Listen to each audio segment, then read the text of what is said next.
Hey, everybody. Welcome to another episode of Travel with the Stars. We are live today on this Thursday. Woohoo! Oh, and we are talking to you about cool tours in Walt Disney World. Did you guys know that there is so much more to do than just eat and go on attractions and see shows? Right? I mean, I like doing those things too. Of course. Notice I put. You mean there's more than Slinky Dog Dash and churros? I'm confused. Tell me more. Right? Today we are going to talk about. I mean, this is really not the most creative title I could have come up with. Cool tours of Walt Disney World. I guess it's very factual, right? But yeah, so today joining me, we got Donna and David Dollar. The double D, baby. The double D. Yo. Double D. We got. Yo. That makes us quadruple D. Yes, we're I'm live, just saying. so all double D jokes we'll kept to a minimum. We're good. Oh, guys, we might go off the rails again at some point, but I mean, it's probably going to happen. Let's be real. Probably. Anyway, so we wanted to talk about some of these really cool behind the scenes tours that you can do, that you can book as part of your Walt Disney World vacation that we can help you with. By the way, some similar tours do exist in Disneyland as well, but there are some different ones. Okay, that's kind of a different episode though. So we're going to focus today on Walt Disney World, specifically talking about existing tours. We might even harken back to a few oldies but goodies that we really, really hope Disney please bring back. So, because we loved them. But let's talk about ones that we have done. Donna, I think you mentioned one from Animal Kingdom. Was it Up Close with Rhinos or Caring for Giants? Caring for Giants, we did. Oh my gosh. And I've heard, and I haven't done this one, but I've heard it's amazing. So Caring for Giants came to be because, I mean, I literally am that person, especially when I became a parent, that I'm like, oh, baby animal. Yeah. Adorable little. Correct. Like all the baby things became that much cuter after I became a mom. So I was obsessed with the idea of like getting somewhat close to a baby. Yeah. So I have to give credit where credit's due. This was my husband picked up this tour for us for my birthday one year when Anthony was maybe 2 or 3 years old. And we got to see a little baby elephant. I mean, by little baby, I mean like, guys, like a baby elephant's not little. Way smaller than Giant Mama or Giant Aunties or whatever. And it was so neat. It wasn't particularly expensive. So when people think about tours, sometimes you think, oh goodness, how much is this going to cost? That one did not come in at a huge price point. And it was, if I remember correctly, I could clearly pull up the website. David Dollar probably has me beat. I think it was only like 90 minutes. It wasn't particularly long. So your day too, which is really nice. You got to go in an area that it's not even backstage, because if you know where to look when you're on the safari, you can see kind of people standing.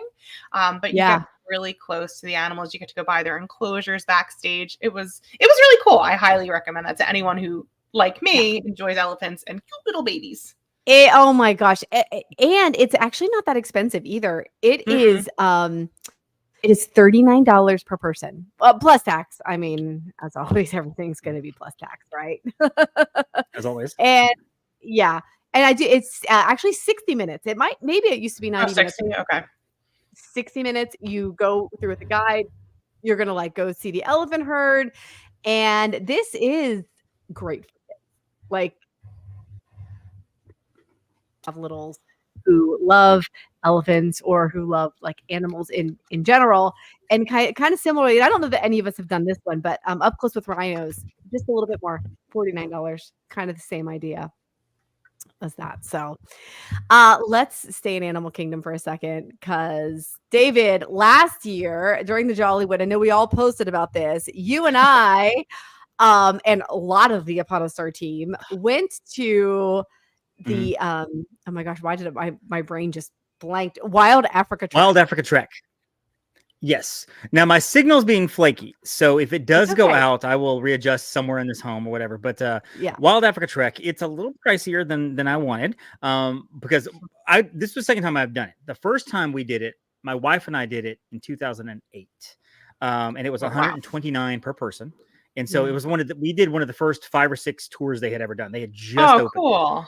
And so returning to it was really, really cool because most of the same stuff, and they've added a few things extra, but it's a backstage walk through the safari of Animal Kingdom.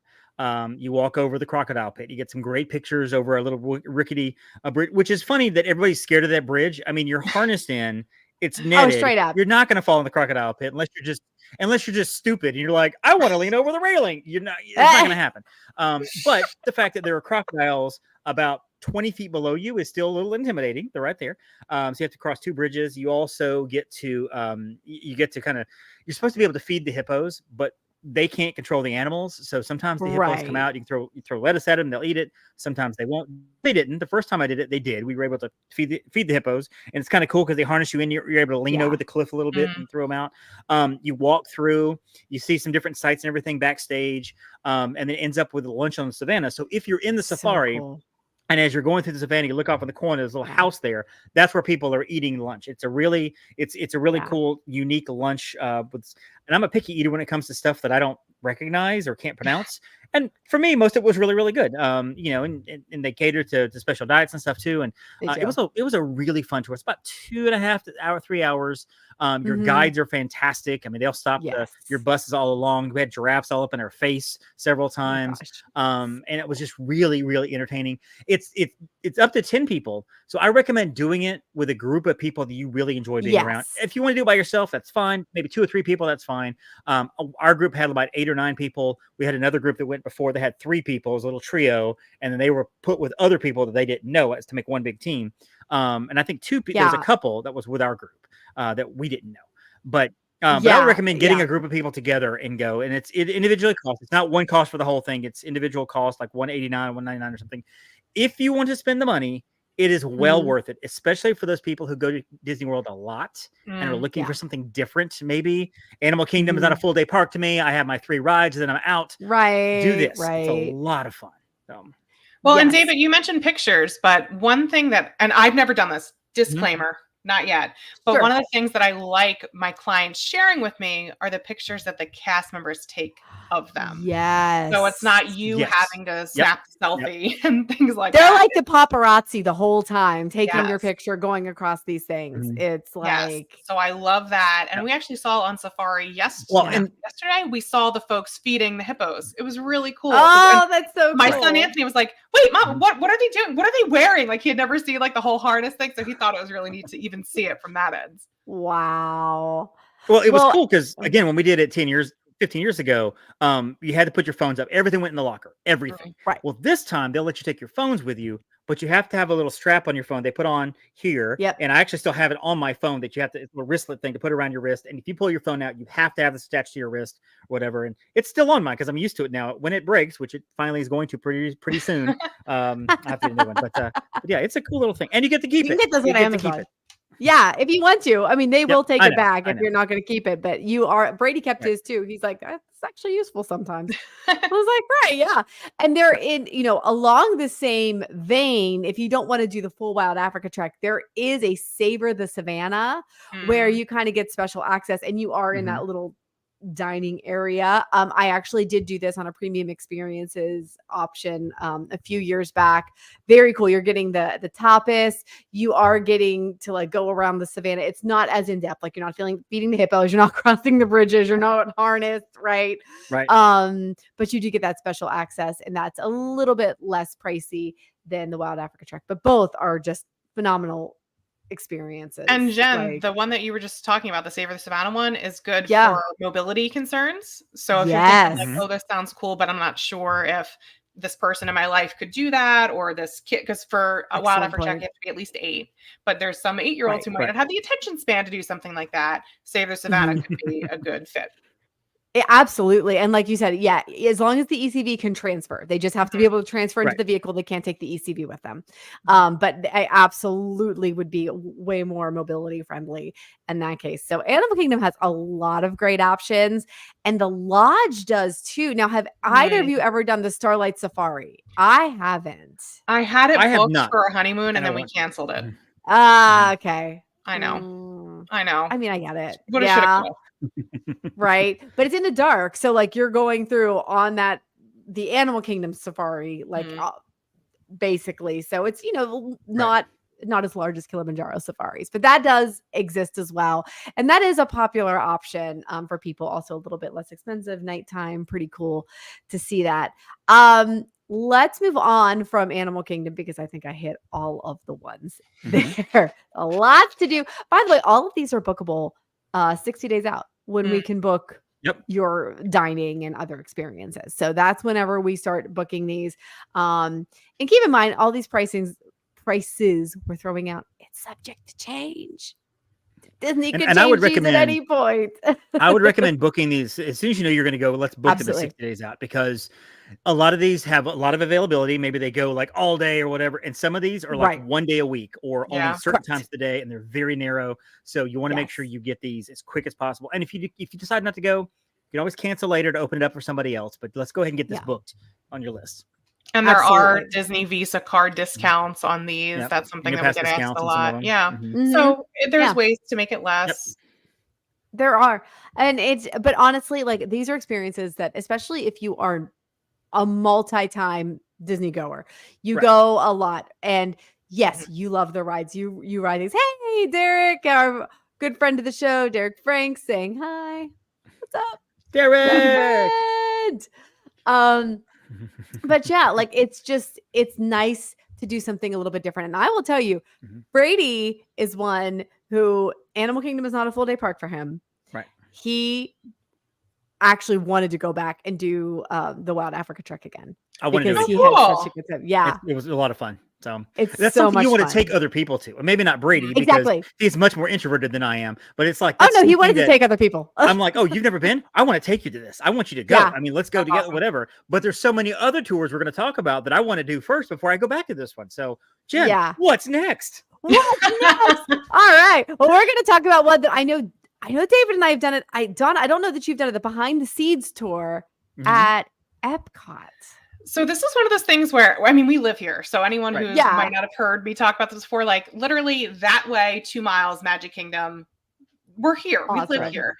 And I can't tell you the number of times that I'm like, I really should do behind the scenes. I really should do behind the scenes. Maybe.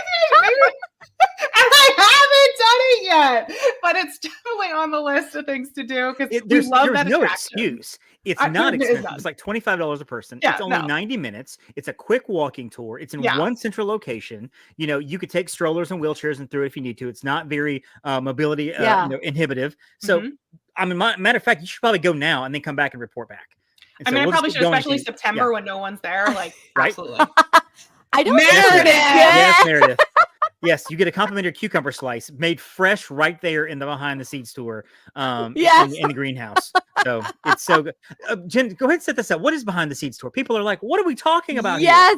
Yes. Behind what are you saying? Behind the seeds tour. So if you go on Living with the Land, which is one of our, I mean, a lot of Upon a Star's favorite cruise. We lovingly call it the snooze cruise, not because we sleep on it, but we actually love it. It's so relaxing. It's so nice. But in any case, and the joke about the cucumber, somebody did decide that they were going to go take a cucumber. Don't do that. Don't do that. It's a really bad idea. But in any case, you see these beautiful greenhouses. They talk about like all these different growing systems. Well, they have behind the seeds walking tour. You can sign up. The desk is near Soarin'. Right. I believe it's still near Soarin'. If you're looking at Soarin', it's to the right now. To the right. It used to be to the left. And that's to the right side. The attraction for Living with the Land is right there. Yeah. Yes. Yep. It's so easy to like sign up. And honestly, we've signed up day of. Now, if you know you want to do it, sign up in advance. But you know what? If not, go check. See if they have tours. And they run it like every couple of hours. And they take you through and they show you the like in that little room, you know, like the room you pass toward the end, right? And it looks like people are doing research, except like there's people like are never in there, but they actually show you where like there are people. And then they talk about the growing systems and they talk about what they do. And it was fascinating. And especially if you're like an agricultural person or you like to grow plants, I don't do super well with that. Like my mums are surviving and I did keep my petunias alive almost all summer. So congratulations. I mean, thank you. I'm just saying. Thanks behind the scenes. You have to water them. You have to water them. I like that. They like water. I mean, it's fine. But it is so much fun. And like sometimes you have to put on like the little booties, like because you can't walk on the sand. And they show you like cool little things that you don't see on the tour. They take you to the fish farm. And it's neat actually, like being on that side of it, watching the boats go by, because when you're on the boats, you're seeing back here and you're like, I'm over here now. And you get to do all kinds of fun things, walking. I mean, and it really is a very chill, laid back tour. They go at a slow pace. Super easy. The first part of it, I think we looked at like bugs and things like that in little jars or whatever.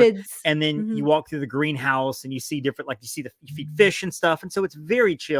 My 7-year-old niece went on it. She loved it because she loves plants and flowers, and so she got to see it. So it's, if you have a really short attention span, you may have trouble with it because some of it is a lot of talking, a lot of look at this and this is what this is, that kind of thing. But overall, it was a really fun tour. 90 minutes. It's an afternoon in Epcot when it's 92 degrees outside in February. You know, take a tour. Take a tour. It's fun. Yeah. You know what? I'm going to do it this Christmas season when Glimmering Greenhouses is going on, because that'd be cool to see that from the back. You live 2 miles away. Do it tomorrow. I mean, seriously. We are going to Epcot tomorrow.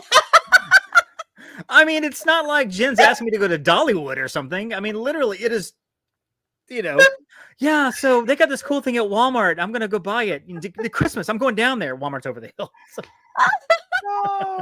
And then go back at Christmas and see the glimmering lights. Anyway, I do love it when they turn it into the glimmering greenhouse. It's my favorite. Oh my gosh. It's like, Donna, I like say Christmas that I don't live there. and like I feel like I have this attitude of like, oh my gosh, if I was there, I would go like all the time and do all the stuff. I have no idea. I know people that live right by Disney World and never even go because they're like, we don't have time to go because there's too much stuff going on, or I might go ride like one thing and then leave the park. So I don't know what exactly your whole schedule, but from my perspective, just go do it this afternoon. You got nothing else to do. I'll send all my clients to you. Forward, David Dollar. I mean, I'll take that. So you get the double D's. So they'll be like, oh, yeah, that's right. It's fine. It's probably the same thing. To the max, baby. To the max. Yeah.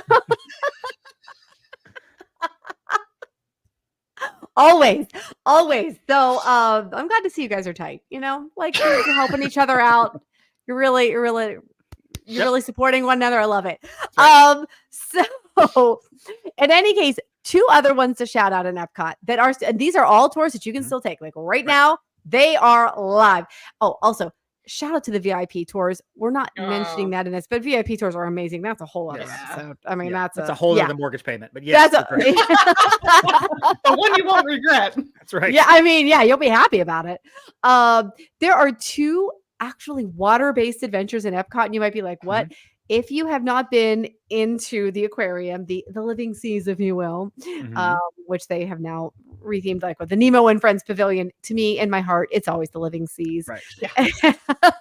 And the most ginormous fish tank on the Eastern Seaboard. It's so big, Spaceship Earth could fit inside of it. That big. With room to spare. Yes, with room to spare. With room to spare. Exactly. Right. So there are 2 you can do. You can do Dive Quest, which Agent Cliff/Clint was going to do, but they couldn't because their ears had not popped from the airplane. So they had to cancel it, like, because you can't go down with ear pressure. Unless you want to bust your eardrums, in which case that's a whole other thing. And dive quest, guys, you have to be dive certified. You do have to be dive certified. My brother-in-law had the chance to do this one a couple of years ago. Did he? He is certified. And it was so neat being inside the seas with my son, who was little, and his daughter, my niece, putting their hands up to the glass. And TJ was inside the tanks it was like the pictures, the experience. He came out and his experience was he really felt as though, and granted, the man's done dives all over the world, and he thought that the amount of variety of sea animals in that small space was much higher than it would be in a natural environment. And again, I'm not privy to how much this stuff usually costs, but he did not think it was that crazy big of an upcharge for a 2-tank dive. Right. Oh, wow. That's great to know. It does say prices range from $229 to $249 per person plus tax, which honestly, based on any tours I book for clients, scubaing wherever, it's really not That's not bad. For the Lost fans out there, all I can say is I want to do this and write the words "Not Penny's Boat" on there and put it on the glass just to get that picture. Lost fans will understand me. That would be an iconic picture. That would be my profile picture forever. Just forever. Ever. Now, Not Penny's Boat. Jen used to have another version of, I shouldn't say version of this tour, but something similar that they used to call the Seas Aqua Tour. Do you remember that one? Mm-hmm. I vaguely, was it that snorkeling? one I did. It was Snuba. How was it? It was Snuba. Oh, So for anyone who, because I had cool. never heard that term, it was part of my, I'm very spoiled child. When we lived in Pennsylvania, my parents' graduation present to me was we came to Florida between first and second semester of my freshman year of college, did Disney World and did Universal Orlando. And they did Magic Wishes that year. So this dates me. This would have been January 2005. And you could add a package with Magic Wishes. Okay. And one of the Magic Wishes was I got to do the Seas Aqua Tour. It was included in like I got to do parasail on Bay Lake, like all the things as Magic Wishes. But the Seas Aqua Tour was super neat because it's snuba. So you are attached to a tank with a fairly probably like 15-foot length tube with a regulator. But you don't need to be scuba certified because they take care of all the things for you, and you can only go that 15-foot depth and things like that. But they gave you the weights that you needed. They explained all the things, and I felt like I was scuba diving in the seas. It was scuba diving. I was scuba diving. Yes, I was diving. So I wish they'd bring that back. The Seas Aqua Tour. I would love to see them bring that back because I can't be the only person who is not scuba cert, but who would love that sort of experience. Absolutely. Yeah, that would be great. I'd like to Disney bring that back. But the other one that does exist right now is the Dolphins in Depth. And so if you I know. And that one, honestly, based on what I'm hearing, might be going away because the dolphins are probably not going to be around much longer. The manatees are still there because they do rehabilitate the manatees. So guys, it's not like they're capturing manatees. These manatees have been injured. They are being then rehabilitated by experts, and then eventually, if they're able to be re-released, they will be. But I think there's one that never will be able to because it's just too. He's too injured. If you look at his tail, you can see. But I love seeing those manatees. They are like, my gosh, it's so cool. But don't miss walking upstairs to see the aquarium. And they the Imagineers put you can see Goofy made in sea rocks at the bottom. I mean, it's like. So it's really cool. A lot of detail in there. So a lot of detail. Such a cool thing. Now the last one that currently exists that we're going to talk about is probably the one people think of, which is Keys to the Kingdom. Yay. I love Keys to the Kingdom. I know. Keys to the Kingdom. Now you have to be 16. Yes. And it is a hard, not like, they're turning 16 tomorrow. Right. No. They check IDs. Yep. They check IDs. Yep. You must be 16 to be on this tour. Well, because the utilidors. Right. Yes, exactly. You're going to the utilidors. You're seeing they're like, you have this little headphone system, right? Like I remember we rode Pirates of the Caribbean and the guide is talking to us through there and telling us special things. And the rides vary. Okay. It includes lunch. It is a half day tour. But when you see people with someone has a plaid vest, right? And there's a group of people with little headsets. Right. That's what that is. Guy with a flag holding up, you're following him through the crowd. And so yeah. Keys to the King, with Keys, it depends on your guide, because we did it twice.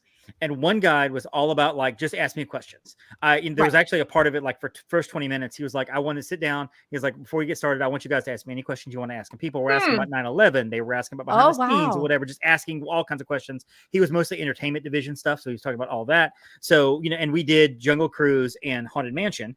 And the second guide we had, which actually the first time we did it, was a little old lady named Claire. And she was all about the Disney history. She told us about Joe Fowler and Carl Walker and Walt and so we were in the utilidors and she was showing pictures. And my wife and I have this joke because we'll still say this sometimes. And I will tell you, these 4 men in these pictures, if just one of them, Card or Joe or Roy or Walt, were not here, we would not be standing here today. If one of these men were not here, we would not be here. They were all instrumental in building this. And it was just, you could just tell her love of Disney history because she was walking around showing, this, that, and the other, showing the weather vanes and how things melded, the architecture. And it was fantastic. She was so good. So Yeah. Ours was amazing to our guide. Like, and I feel like we had a good balance. It was some entertainment and some history. And I was just like enthralled. It was so good. So Well, Keys of and the Kingdom. only big time Disney fans sign up for that tour. Yes, it's so a 6-hour you're not going tour. to be with a casual fan who's like, oh, this is interesting. Like everyone's going to be like jaw agape. Right. Wow. Right. This is twice as long as Gilligan's original tour. This is a 6-hour walking tour. There you go. So you have to be in decent shape to walk this. So, don't feel like you're going to ride your scooter everywhere, because you do go down to utility, which I don't know that they have, if they don't allow scooters or not. I have no idea. I'm sure they have elevators and stuff if you need it, but you are doing rides and stuff, 2 rides as well. You do have lunch, like you said, but there's a lot of walking because they're just pointing things out through Magic Kingdom, this, that, and the other, whatever, going up the stairs, down the stairs. And so it's, I don't want to say it's intense, but it's a full day. I mean, it's start 8 in the morning, you're done at 1 in the afternoon, and half your day is gone. So But and now there was another one, and Donna, you did this one too. Backstage Magic. Okay, it doesn't exist anymore right now, guys. Disney bring it back. It's amazing. After COVID, it hasn't come back yet. But it was great because you went through. Now, when I did it was 3 parks. Was it 4 parks when you did it, Donna? All 4 parks. And when I lunch was Spring Canyon. We went to the area, like the greenhouses where they grow the topiaries. It was the only tour, at least as of that time. And now I'm thinking through it. I believe this is still very, very true. It didn't require park admission. I agree. It did not. It did not require park admission. You didn't have to burn a day of park admission for that. We did it kind of when we celebrated moving to Florida. My parents, God bless them, we took one car down in the auto train. They drove the other car down and trailed us. So we paid for that for them as like, thank you so much for driving to Florida from Pennsylvania. So we all did Keys of the Kingdom, and Andrew and I had annual passes at the point. They did not, because they weren't Florida residents and weren't down that often at that point. So we didn't need to burn park admission, but we did behind the scenes at all 4 theme parks. We got to see at least one thing behind the scenes. We did utilidors. We saw Donald Duck not wearing Donald Duck's head. So that was a little like and then I was like, oh, like what? Okay. And the poor cast member like jumped out of her skin too. But like, oh, okay. Like, it's all right. Like, I'm in a cast area. But that was one of those things I will never forget. Because like we're a big Donald household. So big Donald household. Yep.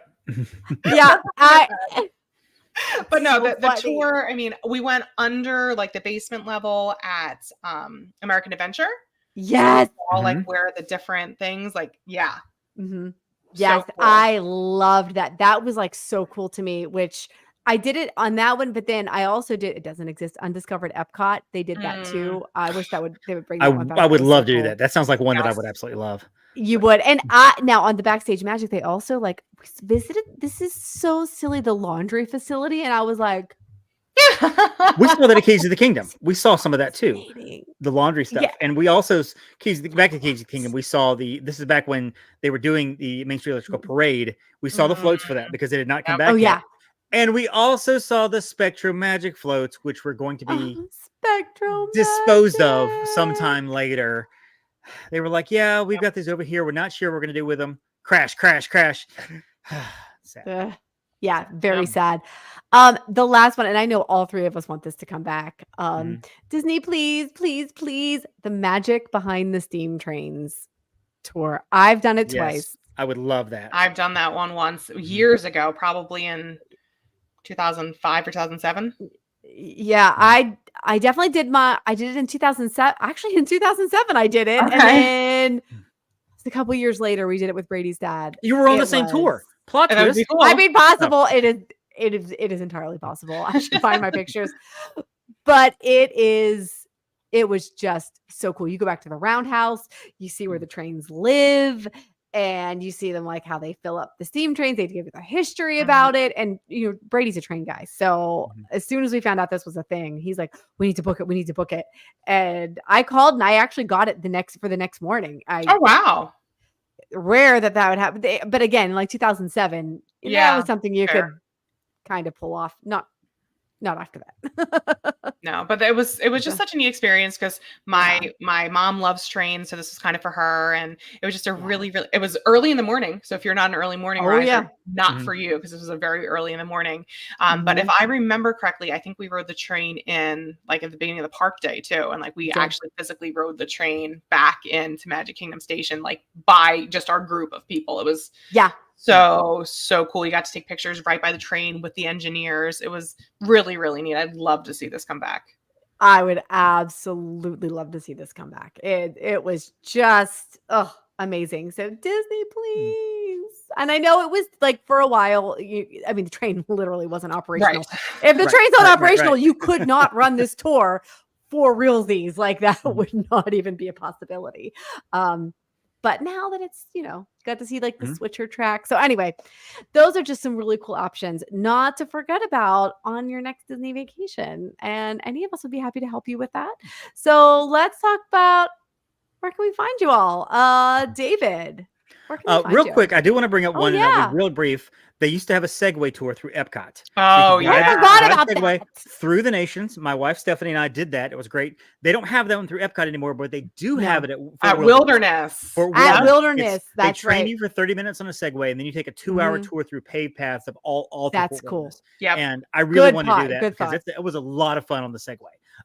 They put an inhibitor so you can only go so fast. And of course, there's one area near, I think maybe France or whatever. They're like, okay, you guys can ride around. And so we were zipping on like crazy. It was awesome. Anyway, find me on Instagram at the Magic on $1, where we're right here, Magic on $1. And find me, of course, at Facebook at Magic on $1 and Disney on $1. And with Jen and other special hosts that we have, we're the hosts of the Main Street Electrical Podcast every Thursday. Just dropped an episode this morning, and we'd love for you to download and listen. Awesome. Yes. And Donna, how about you? You can find me at Happy to Travel with Donna on Instagram, begrudgingly Heather, but all the things are on Facebook at Happy to Travel with Donna.